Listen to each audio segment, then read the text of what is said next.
경찰 조사를 받을 때 변호사를 선임한 피의자가 감형 논리를 먼저 선점한다는 말이 있습니다.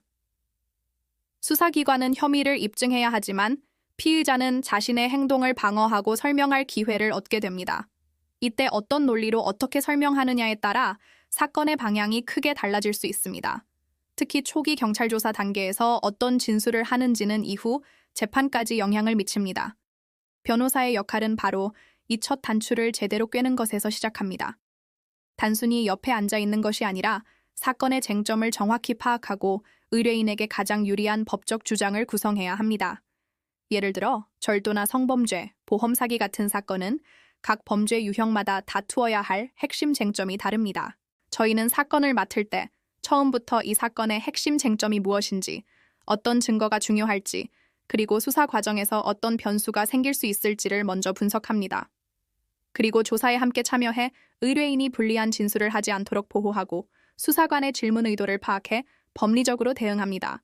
착수금만 받고 형식적으로 대응하는 것이 아니라 상담 단계부터 사건의 실체를 파악하고 그에 맞는 전략을 세워 직접 수행합니다. 상담 비용이 나중에 선임 비용에 포함되도록 조정하는 것도 의뢰인의 부담을 덜어드리기 위한 저희의 원칙입니다. 저희는 성공 보수를 전제로 사건을 진행하지 않습니다. 이는 사건 결과를 거래 대상으로 삼지 않고 오직 의뢰인을 위한 최선의 방어에만 집중하기 위함입니다. 수사 단계부터 재판까지 변호사가 독립적인 판단에 따라 책임감을 가지고 사건을 이끌어갑니다. 민사 사건도 마찬가지입니다. 단순히 소송에서 이기는 것이 목표가 아니라 실제로 돈을 돌려받는 실질적인 회수를 목표로 사건을 설계합니다. 소송 전에 상대방의 재산을 파악하고 이길 경우 어떻게 강제 집행을 할지까지 미리 계획을 세웁니다. 특히 전세 사기나 부동산 분쟁처럼 복잡한 사건에서는 공인중개사 자격을 바탕으로 계약서의 문제점과 권리관계를 함께 분석하여 가장 효과적인 해결책을 찾습니다. 이혼이나 재산분할 같은 가사 사건은 감정적인 대응보다 미래를 생각한 설계가 중요합니다. 당장의 유리함보다는 장기적인 관점에서 분쟁 가능성을 줄이는 방향으로 합의안을 만들고 소송을 진행합니다.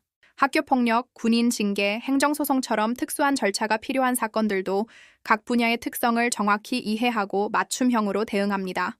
상담부터 조사, 소송, 그리고 마지막 집행 단계까지 변호사가 직접 모든 과정을 챙기고 의뢰인과 소통합니다.